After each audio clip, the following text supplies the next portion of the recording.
이 자리에 나와 예배한 우리 모든 성도님들 한 분 한 분 모두가 세상 가운데서 죄를 이기는 그리스도인으로 살아가시기를 주님의 이름으로 축원합니다. 제가 요한일서 사랑의 교제 강의를 계속 하는 중에 초두에 드렸던 말씀 중에 이런 말씀이 있습니다. 죄는 미워하고 죄인은 사랑하라고 했어요. 죄는 미워하지만 죄인은 긍휼히 여기고 사랑하십시오라는 말씀을 드렸는데, 이런 말을 제가 처음 한 게 아니라 여러분이 신앙생활 하는 중에 하기도 하고 듣기도 했을 겁니다. 이런 말씀을 들을 때 여러분은 어떻게 받아들이셨습니까? 어떤 분은 이런 말을 하면 이게 가능합니까? 목사님, 이게 가능합니까? 라고 묻는 사람도 있습니다. 죄가 사람에게 있지 않습니까? 죄가 사람에게 있고 그 사람이 죄인이고 또 그 죄가 그 사람을 통해서 드러나고 있는데, 그 죄가 그 사람에게서 보이는데 어떻게 죄와 사람을 무 자르듯이 잘라가지고 구분해서 바라볼 수가 있습니까? 사람을 보니까 죄가 보이고 죄가 드러나고 있고 죄 때문에 미운데 어떻게 죄는 미워하고 사람은 사랑하라고 얘기할 수가 있습니까?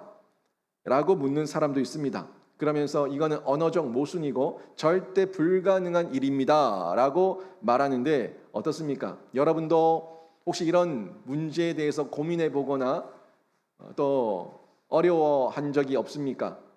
저는 이 말씀이, 이 내용이 가능하다는 것을 예수님을 통해서 발견할 수가 있었습니다. 예수님께서 우리를 보실 때 어떻게 보셨습니까? 우리가 어떻습니까? 우리에게 죄가 있습니까? 없습니까? 우리에게 죄가 있다고요. 예수를 믿고 살아가는 중에도 지금도 나에게 죄가 있다고요. 그리고 그걸 보면서 우리가 늘 하나님 앞에서 자백하며 회개하면서 저는 죄인입니다, 용서해 주십시오라는 죄인됨을 고백하고 있지 않습니까? 죄가 있고 죄인이에요.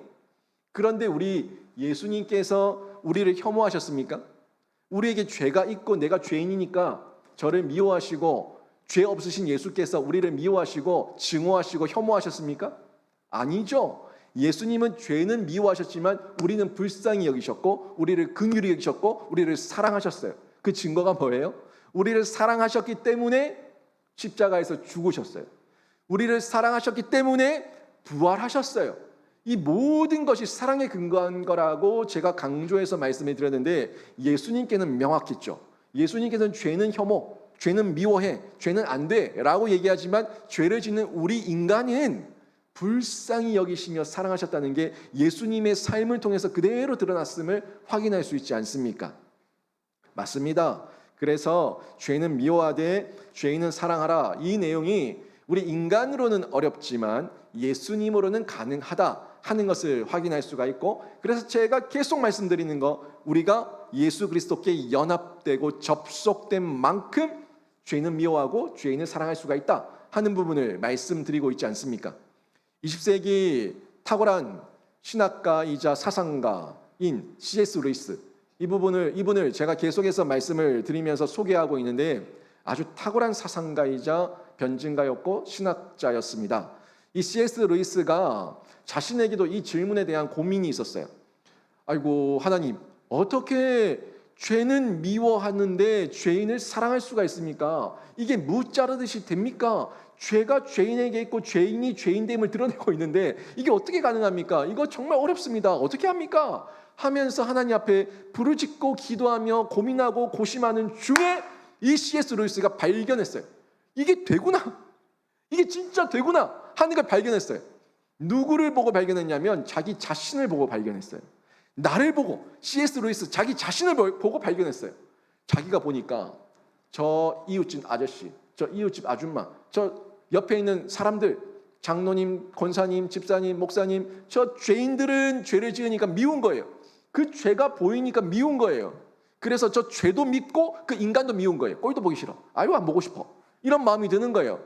그런데 자신에게는 죄가 미운데, 내 안에 있는 죄가 미운데 자기를 보면서 어떻게 해요? 아침마다 세수하고, 아침마다 입 닦아주고, 아침마다 화장품 바르고, 아침마다 머리 빗고 자기를 이뻐하고 있는 거예요. 자기를 사랑하고 있는 거예요. 이걸 보면서 내 속에도 죄가 있는 건 내가 아는데, 내 속에도 죄가 있고 악이 있는 걸 내가 뻔히 알고 있는데 나는 왜 나에게 죄인이라고 미워하지 않고 나를 사랑하고 있지? 하는 걸 발견한 거예요. 여러분 이 정확하게 느끼지 않습니까? 이 C.S. 루이스가 느낀 것처럼 여러분 속에 죄가 있다는 걸 알고 그 죄를 아파하고 괴로워하고 슬퍼하고 있는데 여러분 배고프다 그러면 밥 먹어주고, 여러분 잠 온다 그러면 잠 재워주고, 옷 입고 싶다 그러면 옷 예쁜 옷 입혀주고, 머리 입혀주고, 염색하고 손에 매니큐어 바르고 다 꾸미고 있잖아요. 왜 그래요? 여러분 존재를 사랑하기 때문에 그런 거예요. 여러분 존재를 사랑하기 때문에 여러분이 여러분 자신을 아끼고 있는 건데, 여러분이 여러분 속에 있는 죄는 미워합니까? 미워하지 않습니까? 미워한다고요. 그 죄를 싫어한다고요. 하나님 제가 또 죄를 지었습니다 라고 얘기하면서 매주일마다 나와가지고 주님 앞에 회개하며 용서를 구하고 있지 않습니까? 이게 죄에 대한 혐오예요. 죄는 미워해요. 하지만 죄인인 나를 사랑하고 있는 것을 보게 되는데, 그래서 예수님께서 하나님께서 뭐라고 말씀하셨어요? 너를 사랑하는 것 같이, 나를 사랑하는 것 같이 내 이웃을 사랑하라. 나를 사랑하는 것 같이 내 이웃을 사랑하라고 하셨는데, 내가 내 안에 있는 죄는 미워하지만 죄인인 나를 사랑하는 것처럼 이웃에게 있는 그 죄는 미워하지만 죄인인 그 이웃은 사랑하고 긍휼히 여기고 불쌍히 여기는 거예요.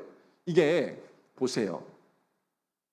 하나님 안에 있을 때, 예수 안에 있을 때 그 하나님에 대한 사랑과 존귀한 자, 존귀로운 자, 존귀한 자, 보배로운 자 하는 이 말씀에 대한 적용이 나에게 그대로 이루어지니까 나를 귀히 여기죠.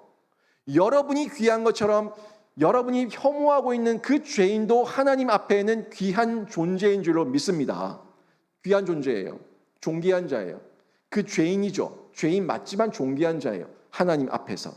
저 죄인이죠. 저 죄인이지만 하나님 앞에서 존귀한 자예요. 여러분 죄인이죠. 죄인이지만 하나님 앞에서 존귀한 자예요.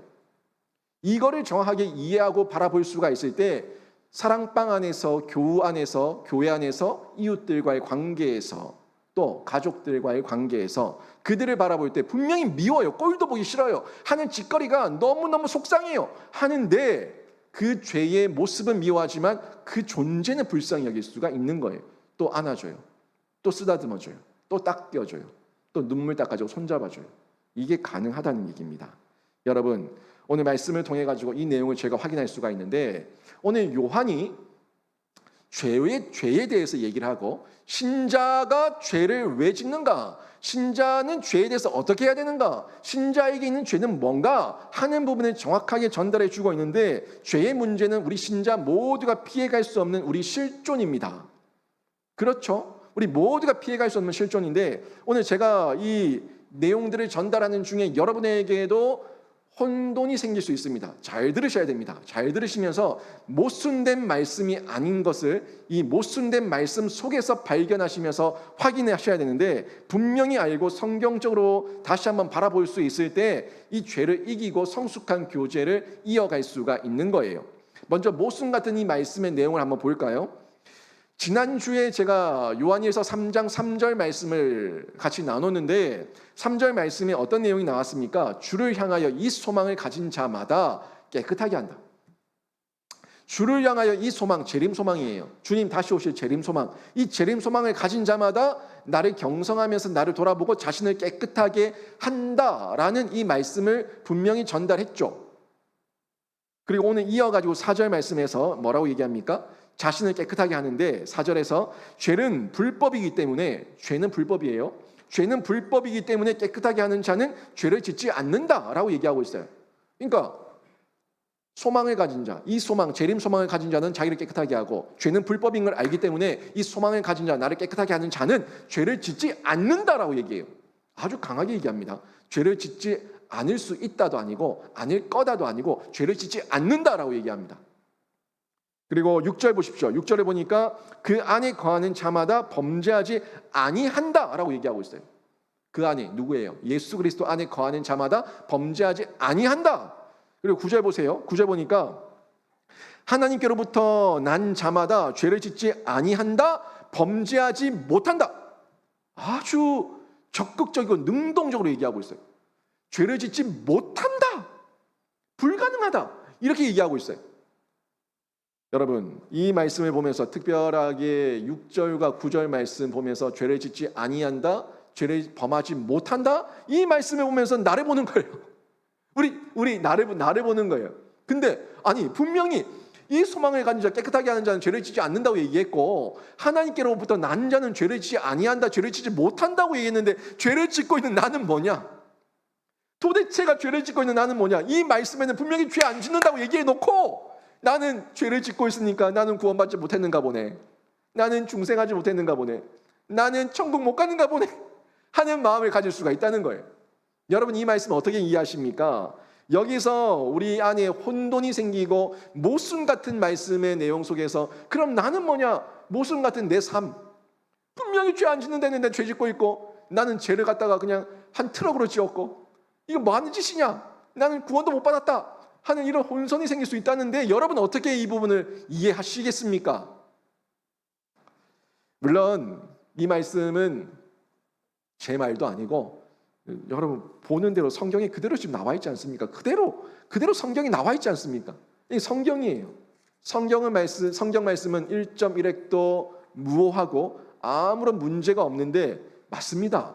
이 말씀, 성경 말씀 맞습니다. 이 말씀 틀린 말씀 아닙니다. 이 말씀 모순되는 말씀 아닙니다. 이 말씀 진리의 말씀 분명히 맞습니다.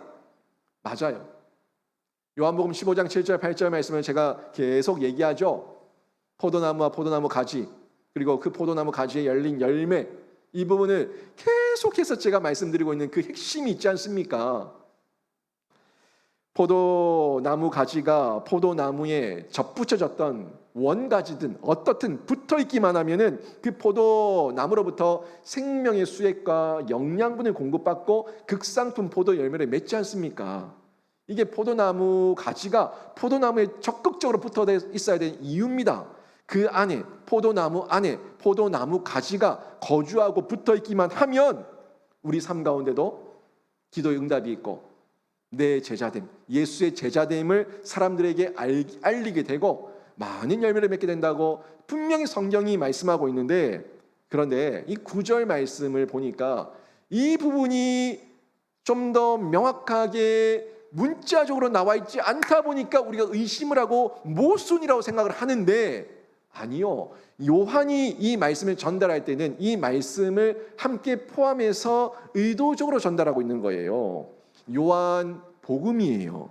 요한 일서예요. 같은 요한이라고 하는 그 저자가 이 내용을 전달하고 있을 때는 거기에 의도와 의미를 함께 내포해서 전달하고 있는 거고, 그 초대교회 신자들, 요한으로부터 양육과 교육을 받았던 그들에게 이 말씀을 상기시키기 위한 내용으로 전달하고 있다는 것을 확인할 수 있어야 되는 거예요. 예수 그리스도 안에 거주하는 동안에 죄를 짓지 않는다 하는 이 조건의 내용만 좀 명확하게 나와 있었다면 우리가 좀 더 받아들이기가 쉬웠을 건데, 이런 내용이 없이 중생한 사람, 거듭난 사람, 이런 사람은 누구나 죄를 짓지 않는다라고 이렇게 그냥 바로 명확하게 꽝꽝꽝 두들겨버리니까 여기서 우리의 마음이 흔들리거나 모순된 말씀이라고 생각할 수가 있다는 겁니다. 이때 이 모순된 말씀으로 우리가 받아들일 때, 또 잘못 오해하거나 착각이 생길 때 방금 말씀드렸던 그런 질문들이 하나하나 생기게 되는 거죠. 어떤 질문이었습니까? 우리가 예수님을 믿는 동안에 정말 죄를 짓지 않을 수 있는가? 예수님을 믿는 동안에 지금까지 내가 죄를 많이 지은 나는 도대체 뭔가? 죄를 지었으면은 내가 지금 또 죄를 지었고 어제도 지었고 오늘 방금도 지었으면은 나는 구원받지 못한 사람인가? 중생한 사람이 아닌가? 하는 이런 질문이 생기는 거죠. 중생한 사람이 그러면 죄를 짓지 않는다는 것이 현실적으로 가능한가? 내가 중생한 건 100% 맞는데 100% 믿어지는데 그런데 내가 죄를 안 짓는다는 것이, 내 평생에 안 짓는다는 것이 현실적으로 가능한가? 하는 이런 질문들이 계속해서 생기는 거예요.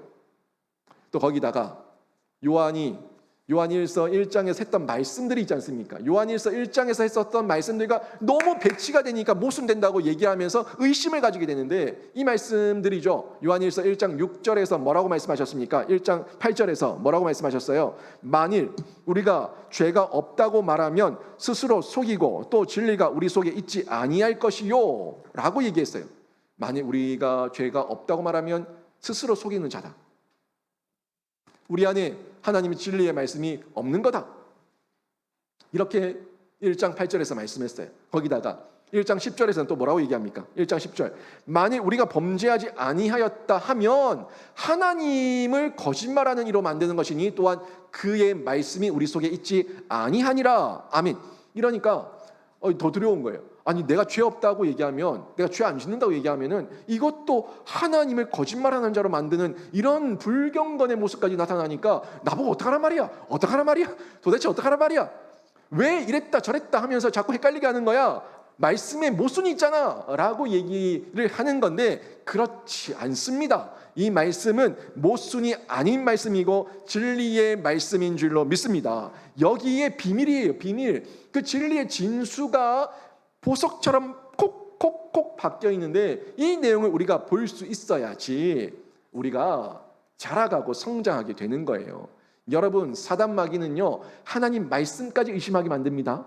하나님 말씀까지 거짓으로 몰아세웁니다. 그러면서 우리 속에서 거짓 교리와 거짓된 이단 사상들과 거짓된 세속적인 과학적 얄팍한 지식들을 통해 가지고 하나님을 끝도 없이 의심하게 만드는 그 모든 미혹이 죄의 원흉인 사탄 마귀예요. 사탄 마귀가 죄의 원흉으로서 우리를 그렇게 격동시키고 있는 거예요. 이걸 정확하게 볼 수 있어야 된다는 겁니다. 여러분, 제가 이 말씀에 대해서 왜 진수인가 하는 부분들을 설명해 드리는데 우리 삶에는요 죄를 짓지 말아야 한다는 이상이 있습니다. 신자에게 있죠. 신자에게 말씀이 들어갔어요. 생명의 씨가 들어가고 우리 안에 말씀이 그 뿌리를 내리게 되면은 우리 속에 기본적으로 생명이 있다고요. 생명의 약동함이 있다고요. 예수의 생명의 약동함이 있다고요. 세상이 얘기하는 도덕, 세상이 얘기하는 윤리, 그 이상의 생명의 약동이 있다고요.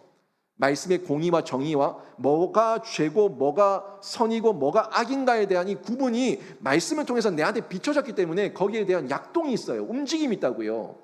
이게 이상이죠. 하면 안 된디, 이건 해야 된디 하는 그 이상이 생기는데 그런데 우리 현실은 어때요? 죄를 짓는 현실이 있어요. 죄를 짓고 넘어져요. 미혹돼요. 뒹굴어요. 이런 현실과 이상이라고 하는 그 차이 속에서 우리가 괴로워하고 있는 부분인데 그래서 죄 때문에 고민하게 되는데 이 성경을 정확하게 이해하시면서 보면은 다시 한번 보자고요. 6절 말씀을 보게 되면은 6절을 문맥상에서 다시 한번 그 전체적으로 전반적으로 한번 차분하게 보시면 6절에 그 안에 거하는 자마다 나오죠. 범죄하지 아니하나니 범죄하는 자마다 그를 보지도 못하였고 그를 알지도 못하였느니라. 아멘. 지금 여기에 6절에서 초점이 어디에 있습니까? 6절에서 초점이 어디에 있습니까? 그를 지금 3번 반복하고 얘기하고 있어요. 그 안에 거하는 자, 그는 예수입니다. 그를 보지도 못하였고 그를 알지도 못하였다. 누가요? 범죄하는 자, 마귀 안에 있는 자, 마귀에게 연합되어 있는 자, 그는 그를 보지도 못했고 그를 알지도 못한다라고 얘기했어요. 하지만 그의 안에 있는 중에는 이 가운데서 우리가 떠날 수 있다 하는 부분을 얘기하고 있는 이게 핵심이에요. 지금 그는요 문맥상 오늘 4절부터 봤죠. 3절에 나왔던 이 소망을 가진 자마다 그의 깨끗하심. 그러니까 재림 소망을 가진 자마다 그의 깨끗하심. 누구의 깨끗하심이에요? 예수 그리스도의 깨끗하심입니다. 또 2절 앞부분에 2절에 보면은 쭉 나오는 장래에 대한 내용 쭉 나오지 않습니까? 그 모습, 그 참모습 그대로 볼 것이다. 이 재림할 때의 예수의 모습이에요. 재림할 때 예수의 모습을 얘기하고 있는데 이 예수를 지금 그로 얘기하고 있는 재림하는 예수, 우리가 소망하는 예수 그분을 그로 얘기하고 있는 겁니다. 그래서 예수 안에 거하는 자, 그의 안에 거하는 자, 그는 예수님을 보고 아는 자인데 이 보고 안다는 것이 그냥 아는 것이 아니라 체험적으로 안다는 거예요. 체험적으로 안다는 거예요. 여러분, 제가 이 부분 상당히 많이 강조하고 있는데 전인격, 체험, 머리 지식, 가슴 지식, 생활 지식 이 부분 계속 얘기하고 있는 부분이 이겁니다. 여러분, 세상 사람들이 예수를 알까요? 모를까요? 세상 사람들이 예수라는 이름은 알아요. 세상 사람들은 3대 세계 3대 종교 이런 것처럼 그냥 예수라고 하는 이름은 알아요. 예수라는 분을 알아요? 라고 물으면은 뭐 자세히는 모르지만 예수라는 이름이 알아요. 교회 사람들 믿더라고요. 교회 사람들 그분을 재림주로 믿더라고요. 뭐 구원자라고 믿더라고요. 십자가에 못 박혀 죽었다고 믿더라고요. 자기 죄를 사했다고 믿더라고요. 이런 얄팍한 어떤 내용들은 세상 사람들 조금만 들으면 안다고요. 알아요. 그걸 모른다고 해도 예수라고 하는 이름은 들어봤어요. 크리스마스 자체가 그리스도 아닙니까? 그리스도의 날 아닙니까? 크리스마스, 그리스도의 날, 이걸 크리스마스라고 얘기하는 거지 않습니까? 세상 사람 크리스마스 모르는 사람이 누가 있어요? 그리스도를, 예수를 안다고요. 예수를 아는데 이 예수에 대해서 소개해보라고 하면은 못해요. 왜요? 체험이 없으니까. 여러분, 예수를 소개할 수 있는 사람은 예수를 체험한 사람이 예수를 소개할 수 있는 줄로 믿습니다. 옆집 아저씨 얼굴 알죠? 그 옆집 아저씨 누가 몽타주 보여주면, 사진 보여주면 이 사람 알아요? 라고 얘기하면은 이 사람 많이 봤는데 우리 옆집 아저씨다. 알죠? 아는데 이 사람 어떤 사람이에요? 이 사람 어저께 뭐 했어요? 이 사람 어저께 집에 들어왔나요? 라고 얘기하고 물으면은 이 사람이 뭘 좋아하는지, 뭘 입는지, 어떤 사람인지, 성격이 어떤지 알아요? 몰라요? 몰라요. 모르는데 그냥 얼핏 보면 안다고 얘기한다고. 옆집 봤는데 얘기한다고요. 체험이 없어요. 우리는 예수님의 그 집에, 예수님 안에 방문한 사람이 아니고 옆집에 사는 사람이 아니고 예수님 안에, 예수님 집에 예수님과 함께 동거하며 거주하는 예수님의 가족인 줄로 믿습니다.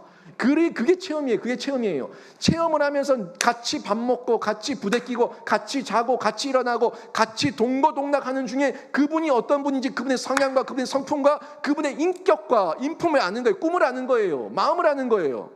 그리고 그 예수님이 어떤 분인지에 대해서 누구에게라도 자신 있게 자랑하면서 얘기할 수가 있는 겁니다.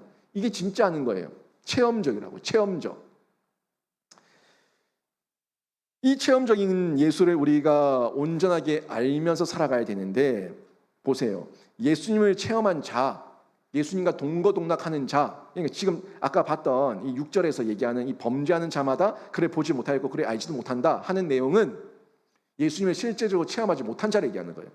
실제적으로 예수님을 체험하지 못한 자는 보지도 못했고 알지도 못한다. 그러니까 껍데기 그냥 안다고 착각하고 있는 거지 진짜 아는 게 아니다 라고 얘기하는 겁니다.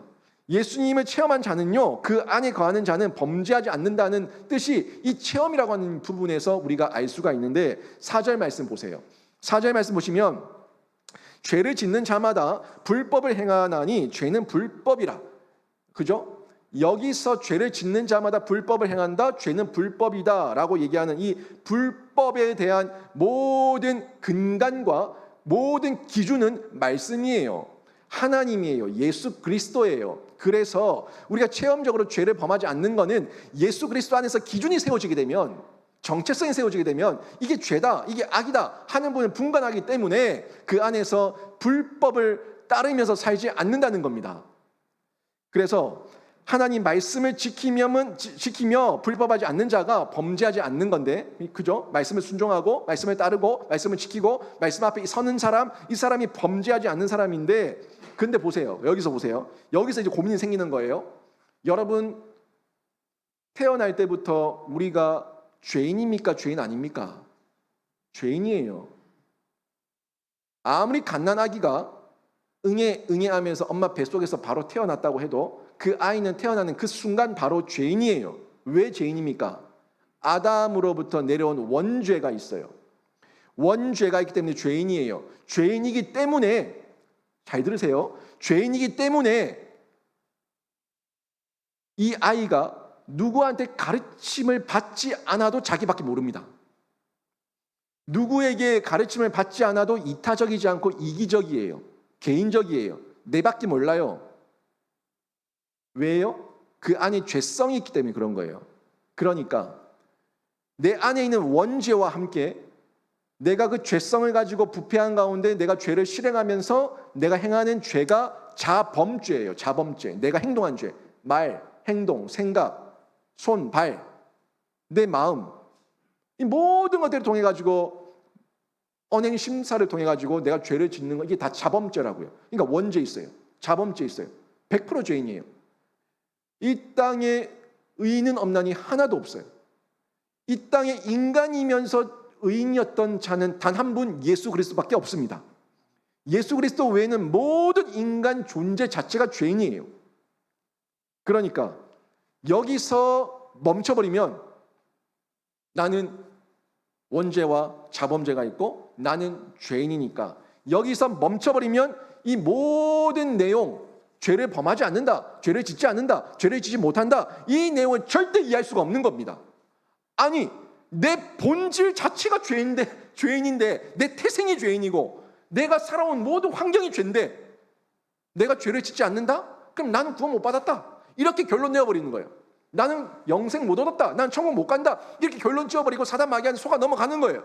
여기서 멈추면 절대 이해할 수 없는 말씀, 그 비밀, 진리가 이 말씀 속에 있는데 그의 안이라고요. 그의 안, 예수 안이라고요. 예수 안에 있다고요.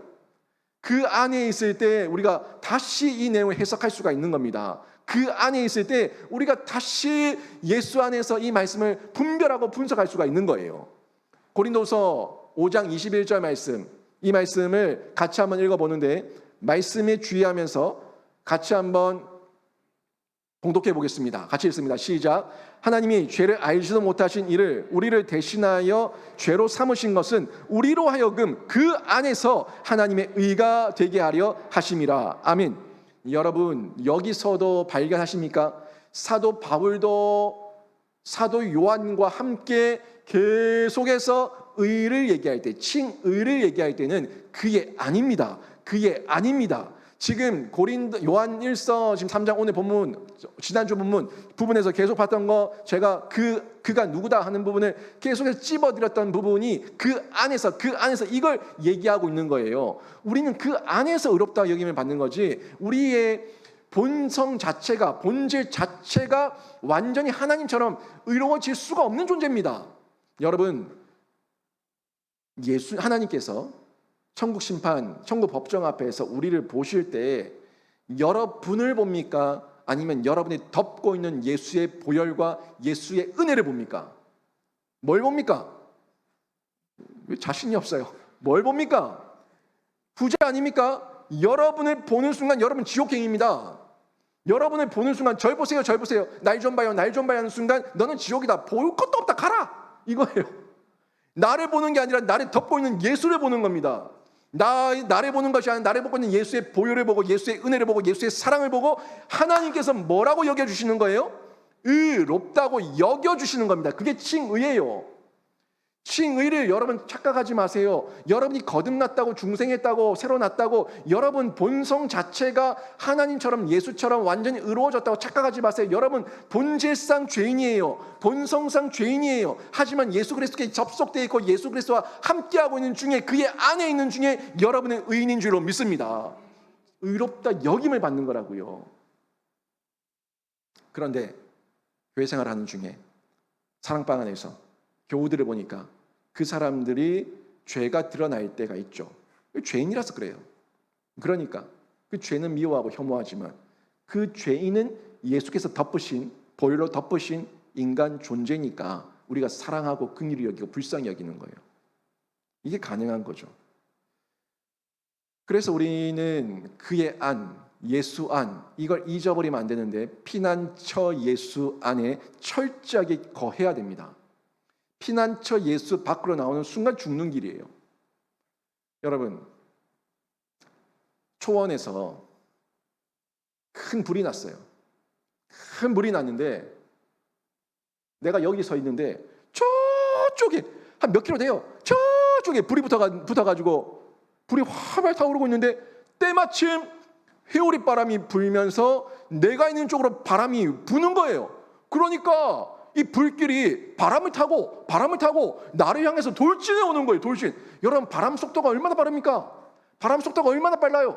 그 바람의 속도만큼 이 불이 불길이 일어나고 나를 향해 돌진해 오고 있는데 지금 초원이에요. 초원. 갈 데가 없어요. 온통 초원이고 온통 불이에요. 주변에 바위도 없고 산도 없고 숨을 곳도 없고 땅을 팔 수도 없고 지금 뭘 덮었을 수도 없고 뛰어갈 수도 없고 바람이 빠르니까 더 빨리 오니까 아이고 죽게 생겼다. 아이고 죽게 생겼다. 죽게 생긴 거예요. 불에 타 죽게 생긴 거예요. 이 상황에서 여러분 살 길이 뭐가 있겠습니까? 이렇게 불길이 나를 향해서 나를 태우기 위해서 돌진해 오고 있을 때 내가 살 길이 뭐가 있겠습니까? 내 주변에, 내 자리에, 내 있는 곳에 불을 돋는 거예요. 내가 있는 자리에 불을 돋는 거예요. 불을 놔서 내가 있는 주변의 모든 풀들을, 모든 초목들을 태워버리는 겁니다. 태워버리면 바람을 타고 불이 오다가 태울 걸 다 태우고 나서 잿더미가 되어 있고 아무것도 없는 황무지가 된 그 땅에는 더 이상 불길이 번져 갈 수가 없어요. 태울 게 없으니까. 여러분 주변에, 여러분 삶 가운데 죄가 무성하죠. 죄가 초원을 이루고 있죠. 죄가 너무너무 빽빽하게 들어서 있죠. 그 죄 가운데 하나님의 심판의 불이 여러분을 엄습할 때에, 여러분 향해 돌진해 올 때에 여러분 피할 길이 없습니다. 예수의 불길, 예수 생명의 불길, 예수 사랑의 불길 속으로 들어가야지.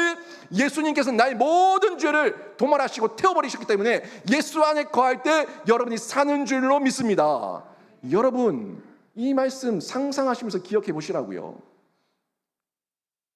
심판의 불, 죽음의 불이 여러분 향해 돌진하고 있을 때 여러분 갈 데 없습니다. 도망갈 곳 없습니다. 이미 여러분을 위해서 여러분 모든 과거의 죄, 현재의 죄, 미래의 죄까지 다 태워버리신 예수 그리스도 안에 거할 때 그 불길은 그 예수 그리스도 앞에서 멈춰서고 사그라들고 사라지는 이 진리, 이 사실, 이 내용을 정확하게 받아들이셔야 되는 거예요. 그리고 고린도후서 5장 17절, 이 말씀의 선언이 우리의 상태가 되는 겁니다. 같이 읽습니다. 시작. 누구든지 그리스도 안에 있으면 새로운 피조물이라. 이전 것은 지나갔으니 보라 새 것이 되었도다. 아멘.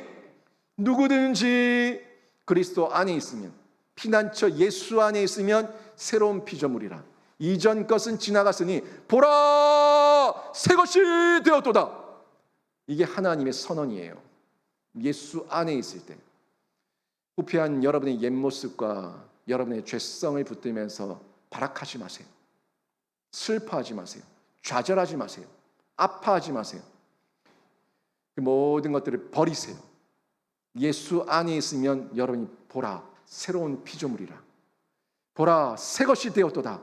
이 말씀 앞에 여러분이 자신감과 자유함을 누리시기를 바랍니다. 우리가 예수 안에서 이 새로운 피조물이라는 관점, 이 관점으로 예수 안에 계속 거주하면은 죄를 짓지 않습니다. 예수 안에 계속 거주하면 죄를 짓지 않습니다. 바로 그 의미가 오늘 본문의 의미예요. 예수 안에 있다가 불길 오는데 뭐 괜찮겠네 하면서 다른 데로 뛰어들면은 불에 타 죽는 거예요. 몸에 불이 붙는 거예요. 이 땅을 살면서 우리가 죄를 짓는 것은요, 예수 그리스도 안에 거주하다가 일시적으로 그 거주지를 이탈했을 때 세상에 휩쓸리게 되는 겁니다. 우리가 일시적으로 죄를 지으면 어떻게 해야 됩니까? 즉각적으로 예수 그리스도의 십자가 보혈을 바라보면서 회개하면은 용서를 받는 줄로 믿습니다. 이거예요. 제가 스프링 죄의 이 탄성에 대해 가지고 제가 여러 번 말씀드리지 않습니까?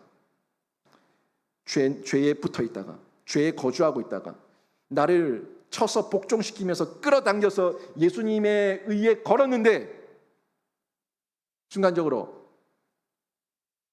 떨어지면은 띵 하면서 다 끌려가죠. 또 죄 가운데 있어요. 하지만 한 번 걸었던 그 하나님의 생명의 고리는 절대 우리를 버리지 않으세요. 생명책에 이미 걸려 있어요. 생명책에 우리 이름이 있어요. 죄 가운데 거하면서 죄를 짓고 있는데 나의 신분은, 정체성은 하나님의 자녀예요. 그래서 또 견인하면서 나를 끌고 갑니다. 견디고 인내하면서 그 아픔을 이기면서 하나님께로 갑니다. 또 걸어요. 이제는 좀 더 오래 있어요. 또 중간 인간의 육신의 연약한 데는 튕겨 나와요. 하지만 하나님께, 예수 그리스도께 연합되고 접속되었던 시간이 길면 길수록 이 스프링은 늘어나요. 나중에는 띵 이게 아니라 띵 이러면서 이쯤 있어요. 나중에는 가는 게 더 쉬워요. 다시 주님께 가는 게 더 쉬워요. 주님께 돌아가는 게 더 쉬워요.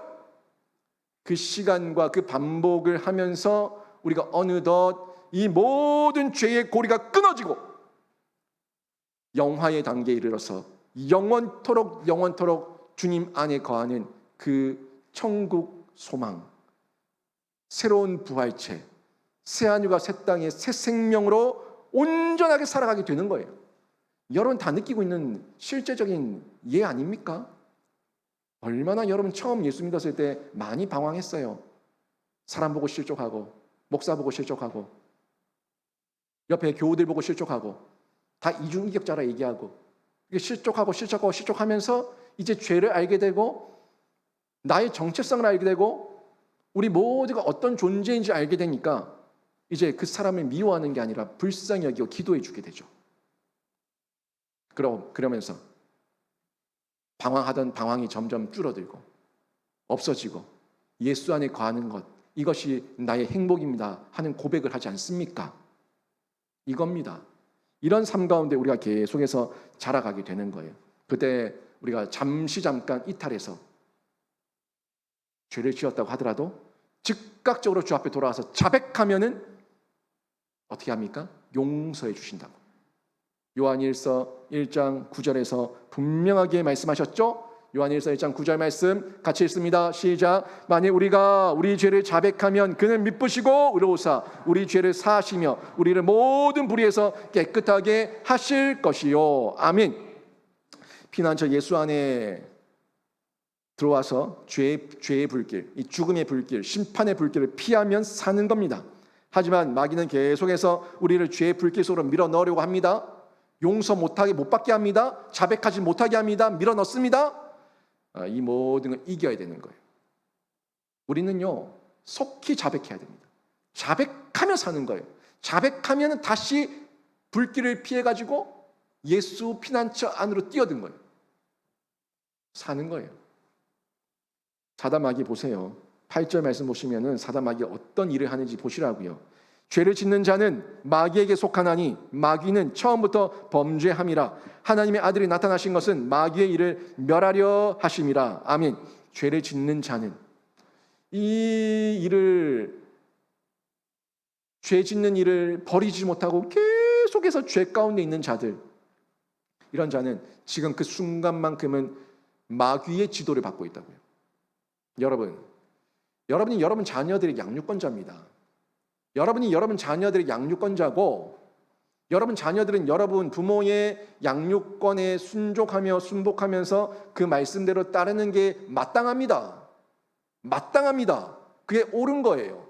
그런데 그 아이들이 부모를 벗어나서, 피난처 부모를 벗어나서, 가정을 벗어나서 자신의 존재를 망각하고 자신의 신분을 망각하고 불량 친구들을 만나요. 불량 선배들을 만나요. 그러면서 부모의 권위와 부모의 말씀보다 불량 선배와 불량 친구들의 말을 더 믿어버려요. 거기 휘둘려요. 그들의 지도를 따라가지고 죄와 악을 범하고 있어요. 그런 상태죠. 하지만 이 아이가 여러분 자녀라는 것은 변함이 있습니까? 없습니까? 없어요. 호적에서 파내지 않았어요. 내 자녀예요. 이 아이가 돌아오기만 하면 내 자녀로 다시금 그 신분이 회복되고 모든 삶의 모습들이 회복되는 겁니다. 그런데 이 아이가 집을 이탈했다고요. 하루 이틀, 한 달, 두 달 집을 안 들어와요. 가출을 했어요. 그리고 부모의 말을 듣지 않고 세상의 어떤 불량 서클, 불량 선배, 불량 친구들의 얘기를 들으면서 휘젓고 다니고 있어요. 근데 이 중에는 지금 누가 이 아이를 지도하고 있습니까? 지배하고 있습니까? 불량배들. 마찬가지입니다. 하나님의 아래에 있을 때 하나님의 신자로서 하나님의 신분으로 하나님의 자녀의 신분을 가지고 여기 거해야 되는데 잠시 이탈해가지고 여기 있는 중에는 마귀의 자녀라고요. 마귀의 지배를 받고 있다고요. 그래서 처음부터 범죄하게 하는 것, 어떻게든 하나님께 끊어지게 하는 것, 이게 마귀의 일입니다. 마귀는 처음부터 아담 하와부터 공격했어요. 두 번째 아담으로 오신 예수님까지도 공격해서 넘어뜨리려고 했어요. 우리는 오죽하겠어요? 그게 마귀의 일이라고요. 하나님 왜 이러십니까? 하나님 왜 이러십니까? 하나님 탓하지 마시고 내가 지금 어디에 있는지 보라고요. 내가 지금 어디에 누구의 말을 듣고 있는지 보라고요. 내 안에 미혹이 있어요? 혼돈이 있어요? 괴로움이 있어요? 100% 하나님의 말씀에 권위 아래 순종하지 않고 다른 세상 마귀의 소식에, 마귀의 소리에 내 마음이 흔들리고 있기 때문에 하나님이 왜 이러십니까 하고 있다고. 버리고 뛰어들면 돼요. 버리고 뛰어들면 돼요. 그 일을 위해서 누구를 보내셨어요? 하나님의 아들이 나타나신 것은, 하나님의 아들이 나타나신 것은 마귀의 일을 멸하려 하심이라. 하나님의 아들 예수 그렇게 뛰어들면은 예수 그리스도 안에서, 그 피난처 예수 안에서 우리가 사는 줄로 믿습니다. 여기로 가야 된다고. 여기로. 괴로워하면서 아이고 죽었다, 아이고 죽었다, 알고 죽었다 하지 말고 살 길을 향해서 뛰어드세요. 살 곳이 이미 주어졌어요. 내 주변의 모든 죄, 과거, 현재, 미래의 죄를 태워버리신 예수 안으로 뛰어들면 살게 되는데, 여러분 그 안에서 온전히 거하시기를 바랍니다. 사단마귀 어떻게 합니까? 원흉이죠. 죄의 원흉이라고 제가 말씀드렸죠. 이 죄의 원흉인데 우리 안에 있는 원죄와 자범죄, 이 부패성을 이용해가지고 우리 죄성을 격동시키고, 이 세상 다 죄짓고 있으니까 이 세상에 죄짓는 시스템, 이 시스템을 그렇게 만들어 놓고 쳐봐라 쳐봐라 쳐봐라, 세상도 다 이렇게 하고 있지 않냐, 왜 너만 유별나게 떠냐, 너만 뭐 대단하냐, 세상이 다 저렇게 하고 있으니까 너도 저렇게 살아야지 지혜로운 거야, 세상이 저렇게 사니까 너도 술 마시고 뭐하고 흥청망청거리면서 그렇게 사회생활 해야지 성공하는 거야 라고 얘기하면서 그 시스템 속으로 밀어넣는다고요. 원흉입니다. 그 모든 근간이 원흉입니다. 내 안에 있는 죄의 부패성과 세상이라고 하는 죄의 시스템, 이거를 가동시켜가지고 죄의 원흉 마귀가 우리를 속이는 거예요. 여기 거하지 마시고 여러분 진짜 참된 자유와 해방을 주시는 예수 그리스도 안에서 온전히 거하시기를 주님의 이름으로 축원합니다. 여기 하나님의 씨가 이제 자라가는 거예요. 하나님의 씨. 9절 말씀을 다른 각도에서 한번 보시라고요. 9절 말씀을 보시면 하나님께로부터 난 자마다 죄를 짓지 아니하나니 이는 하나님의 씨가 그의 속에 거함이요 그도 범죄하지 못하는 것은 하나님께로부터 났음이라. 아멘. 여기 하나님의 씨가 나오죠. 이 유사한 말씀 하나님의 씨에 대해서 베드로 사도도 언급을 했습니다. 베드로전서 1장 23절에 보면 이런 말씀이 나옵니다. 너희가 거듭난 것은 썩어질 씨로 된 것이 아니요 썩지 아니할 씨로 된 것이니 살아있고 항상 있는 하나님의 말씀으로 되었느니라. 아멘. 거듭난 것은, 우리가 중생한 것은, 새로 난 것은, 우리가 새로운 피조물이 된 것은 썩어질 씨로 된 것이 아니고, 썩어질 씨 뭡니까? 마귀죠. 사단 마귀의 원흉. 그 죄로 된 것이 아니고 하나님의 썩지 아니할 씨로 된 것이다. 항상 있는, 살아있고 항상 있는 하나님의 말씀으로 되었다. 말씀. 제가 뭐 법도 얘기하고 여러 가지 얘기했지만 여러분 진리는, 절대 진리는 세상도 아니고 법도 아니고 아무것도 아니라 얘기했죠. 이 나라에는 진리지만 저 나라에는 불법이에요. 이 사회에서는 진리지만 저 나라에서는 불법이에요. 이 정권에서는 법이었지만 저 정권에서는 불법이에요. 그걸 어떻게 진리라고 얘기합니까? 진리는 영원 무궁토록 변함없는 게 진리입니다. 그때그때 사람 입맞춤에 따라서, 입맛에 따라서 바뀌는 게 진리가 아니라 영원 무궁토록 변함없는 게 진리예요. 하나님의 말씀이라고요. 이 하나님의 말씀을 통해 가지고 우리 안에 이 생명의 씨, 하나님의 씨가 들어오게 되는데, 말씀과 성령이죠. 성령과 말씀이죠. 성경과 성령이죠. 요거 바이블, 스피릿, 제가 말씀드리는 거 아닙니까? 성경과 성령, 이 균형, 이 속에서 우리가 말씀으로 생명의 수액을 공급받게 되고 영양분을 공급받게 된다 하는 부분을, 영적으로 받게 된다 하는 부분을 말씀드리지 않습니까? 실제 하나님께서 거듭난 사람에게 말씀과 성령을 주셔가지고 새 생명 가운데 온전하게 거하게 하시고 거기서 조금씩 자라게 하십니다. 여러분, 제가 태어날 때부터 목사가 아닙니다. 장로가 태어날 때부터 장로가 아닙니다. 권사가 태어날 때부터 권사가 아닙니다. 처음 믿을 때가 있어요. 인격적으로 만날 때가 있어요. 그리고 자라간 거예요. 자라가면서 깨달아간 거예요. 성장한 거예요. 그 성장하는 중에 우리 몸이 물을 마시고 영양분을 받아서 몸이 자라는 것처럼 영도 영양분을 받아야 자랄 건 아닙니까? 아니, 공급이 없는데 뭘 자라요? 성령의 생수가 들어오고 성경의 말씀의 자양분이 들어와야지 자랄 거 아닙니까? 들은 만큼 자라는 거예요. 배운 만큼 잘하는 거예요. 훈련 받은 만큼 깨고 깬 만큼 공헌한다. 이건 100% 진리입니다. 성경의 진리입니다. 영적 진리입니다. 말씀 안 보려고 하고, 교회에서 말씀 들으라고 오라고 하고 안 오고, 기도하라고 하면 안 오고, 하라고 하면은 귀찮다 하고, 교회가 왜 이렇게 귀찮게 하노? 시끄럽다. 난 안 할 거다. 너는 100번 떠들어라. 난 절대 안 한다. 라고 얘기하면 절대 안 큽니다. 절대 안 큽니다. 먹으라고 할 때 먹어야 크는 거예요. 아이들 안 먹는다고 때리지 마세요. 여러분 똑같아요. 몸에 안 좋은 건 먹는다고 때리지 마세요. 똑같아요. 먹으라고 하면은 좋은 건 먹으라고 안 먹어요. 영적으로 안 먹어요. 안 자라요, 그러면. 여러분, 이 말씀을 정리하면 이렇게 정리되는 거예요. 하나님께로부터 난 자는요, 거듭난 자입니다. 거듭난 자는 하나님의 생명의 씨를 가진 자예요. 이게 중요합니다. 거듭난 자, 하나님께 난 자, 여기까지 좋아요. 그러면 여러분 안에 생명의 씨가 자라가도록 해주세요. 씨가 그대로 있으면 죽은 씨예요. 씨가 그대로 있으면 그 잘못된 씨예요. 씨가 그대로 있으면 불량품이에요. 씨가 그대로 있으면 안 돼요. 생명의 씨를 가졌으면요, 뿌리를 내리고 자양분을 공급받고 자라가야 된다고요. 영적 성장입니다. 하나님의 생명의 씨가 그 안에 있는 사람은 그 씨가 뿌리를 내리고 자라감으로 의의 열매, 생명의 열매를 맺게 됩니다. 지금 당장은 완전하지 못해도 하나님의 씨는요, 새로운 성품으로, 새로운 성향으로, 새로운 태도로, 새로운 동기로, 새로운 갈망으로, 새로운 목표로 점점 더 자라가게 되는 거예요. 그리고 예수님의 성품이 내 삶의 인격으로 나타나게 되는 겁니다. 맨날 그 모양이면 안 돼요, 여러분.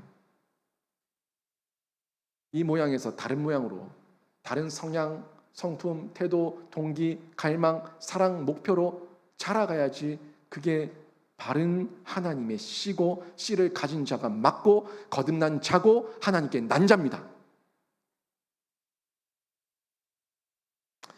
이 증거가 여러분 속에 있는 미움, 다툼, 시기, 질투, 이런 악한 마음, 악한 생각을 버리고 꺾고 인내하고 견디는 실제적인 성장으로 나타나야 됩니다. 싸우고 싶을 때 다 싸우고, 욕하고 싶을 때 다 욕하고, 내 승질 부릴 대로 다 부리고, 잘하지 않습니다. 그걸 꺾을 수 있을 사람, 그 사람이 잘한 사람이에요. 성장하고 있는 사람이에요. 10절에서 그 하나님의 자녀와 마귀의 자녀의 모습을 그대로 드러내고 있죠. 하나님의 자녀들과 마귀의 자녀들이 드러나나니 무릇 그 의를 행하지 아니하는 자나 또는 그 형제를 사랑하지 아니하는 자는 하나님께 속하지 아니하니라. 아멘. 그러니까 오늘 말씀을 통해서 정리되는 게, 하나님의 자녀의 특징은 의가 특징이고, 의로움, 의가 특징이고, 사탄 마귀의 자녀는 죄가 특징이라는 거예요. 죄가 특징인데 이 죄의 문제를 하나님 탓하지 마시고 여러분 존재를 하나님께 맡기셔야 되는 거예요. 어떤 무신론 이발사가 어떤 목사님을 이발하게 되는 시간이 있었습니다. 이 무신론 이발사가 이 목사님의 머리카락을 정리하면서 목사님에게 이런 질문을 했어요. 목사님, 하나님은 사랑의 하나님이라고 하죠. 사랑의 하나님이 이 땅을 통치하고 있다고 하는데 어떻게 이 땅 가운데 가난이 있고 전쟁이 있고 고통이 있습니까? 사랑의 하나님이 이 땅을 통치한다고 하면서 어떻게 이 땅 가운데 가난과 전쟁과 고난과 고통이 있습니까? 사랑의 하나님 맞습니까? 이렇게 물었어요. 비꼬듯이 물었죠. 그때 이 목사님이 그 얘기를 듣고 잠시 생각하는 중에 그 앞쪽 도로변 쪽에 머리가 막 산발이 돼가지고 막 엉켜있는 사람이 그 길 앞을 지나가는 거예요. 마치 그걸 보고 그 이발사에게 묻습니다. 선생님은 아주 유능한 이발사죠. 제가 선생님께 머리를 깎아보니까 정말 머리를 잘 다듬으십니다. 아주 실력이 대단하십니다. 그리고 좋은 이발사라고 선생님도 스스로 자부하고 있지 않습니까? 그런데 저기 한번 보세요. 저 사람은 왜 저 머리 모양, 저 머리칼, 저 모양 저대로 내버려뒀습니까? 저 사람도 좀 다듬어 주셔야 되지 않겠습니까? 라고 물었어요. 그랬더니 이발사가 웃으면서 아이고 목사님, 저 사람이 저한테 와야지 제가 다듬어 줄 거 아닙니까? 저한테 오지도 않는데 제가 어떻게 다듬어 줘요? 저 사람이 저한테 와서 자기 머리를 맡겨야지 제가 다듬어 줄 건데 저한테 맡기만 보세요. 저 머리카락이 아니라 아주 좋은 모습으로 제가 다듬어 놓을 수 있습니다. 라고 얘기를 했어요. 이 얘기를 들은 목사님이 맞습니다. 바로 그겁니다. 사람들이 하나님께 그 존재를 맡기기만 하면은 하나님께서 바꿔 놓으실 겁니다. 그런데 그 사람들이 그 존재를 하나님께 안 맡겨요. 거절해요. 거부해요. 그래서 그들의 부패성 때문에, 죄성 때문에 아픔과 고통과 전쟁과 기근 가운데 뒹굴고 있는 겁니다. 주님께 오기만 하면 됩니다. 이렇게 이야기를 했습니다. 마귀의 자녀는요, 늘 하나님을 거절하고 적대합니다. 하지만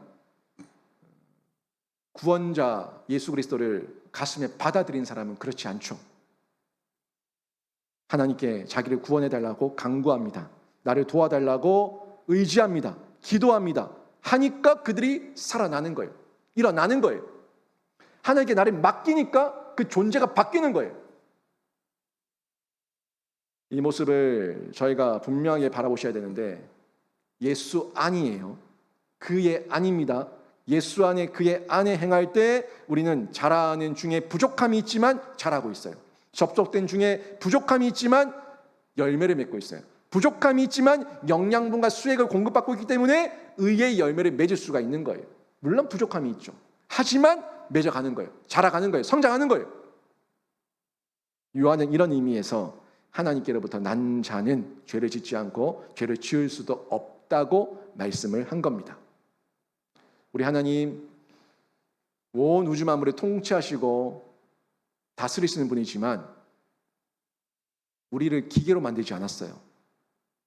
여러분 의지를 가지고, 여러분 자유의지를 가지고, 여러분 인격을 가지고 하나님 앞에 접속되십시오. 집에 로봇 청소기 한 100대 갖다 놓고 로봇 청소기가 주인님을 위해서 열심히 청소했습니다. 주인님 이제 오십니까? 환영합니다. 100대가 기계에서 프로그래밍 된 소리대로 기계 음을 그렇게 내고 있다고 그 기계를 보면서 기뻐할 주인이 누가 있어요? 아무도 기뻐하지 않습니다. 우리 인간이 그런 존재예요. 우린 기계가 아닙니다. 하나님의 생기와 생명을 받은 하나님의 인격체로 만들었어요. 형상으로 만들었어요. 그래서 우리는 하나님 앞에서 내 자유의지, 전인격, 지정의를 가지고 하나님 앞에 엎드릴 때 하나님께서 그걸 기뻐 받으시고 영광을 거두시는 거예요. 여러분 신분에 초점을 맞추세요. 여러분 신분에 초점을 맞추셔야 됩니다.